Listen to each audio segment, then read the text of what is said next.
Yo, what's up guys? Nating rapper ni and welcome to Asamanta Vlog. So napagaw na ko guys no kay taon lagi ko ning lugar guys.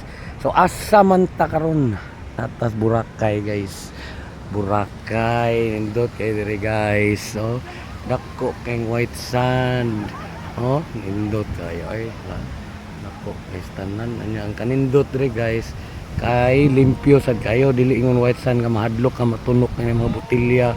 Limpyo gyud guys guys, sin pila ko kadlaw rin kasi kog tiniil. No, wa gyud hadlok, wa kulba. Kay limpyo gyud guys siya. So according sa mga tao diri, tungod kuno to atong clean up bitaw gibuhat sa panahon nilang President Duterte sa una katong gisiram Boracay for 6 months. So munang grabe jud siya kalimpyo guys. Impressed gyud ko.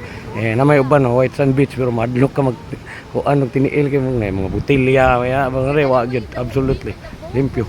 So asa man mi nagstay guys, sabi dia sa the district no. So para sa mong gistayhan guys nindot sa gyud guys ano accommodating kay ilang mga staff, dako ilang room no, nindot ilang facility gyud bugnaw no?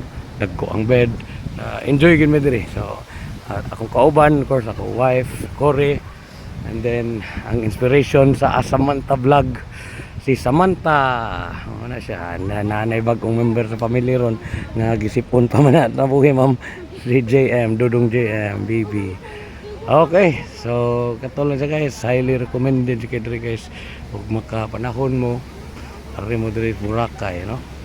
Indot kayo check in the district. All right, thank you, bye bye, pagaw na ko.